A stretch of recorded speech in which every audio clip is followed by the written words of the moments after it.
اور اے پیغمبر، اگر اللہ کا فضل اور رحمت تمہارے شامل حال نہ ہوتی تو ان میں سے ایک گروہ نے تو تم کو سیدھی راہ سے بھٹکانے کا ارادہ کر ہی لیا تھا، اور در حقیقت یہ اپنے سوا کسی کو نہیں بھٹکا رہے ہیں، اور یہ تم کو ذرا بھی نقصان نہیں پہنچائیں گے۔ اللہ نے تم پر کتاب اور حکمت نازل کی ہے، اور تم کو ان باتوں کا علم دیا ہے جو تم نہیں جانتے تھے،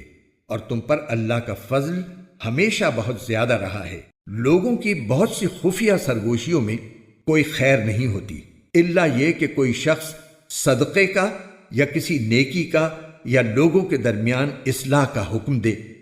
اور جو شخص اللہ کی خوشنودی حاصل کرنے کے لیے ایسا کرے گا ہم اس کو زبردست ثواب عطا کریں گے۔ اور جو شخص اپنے سامنے ہدایت واضح ہونے کے بعد بھی رسول کی مخالفت کرے اور مومنوں کے راستے کے سوا کسی اور راستے کی پیروی کرے، اس کو ہم اسی راہ کے حوالے کر دیں گے جو اس نے خود اپنائی ہے، اور اسے دوزخ میں جھونکیں گے، اور وہ بہت برا ٹھکانہ ہے۔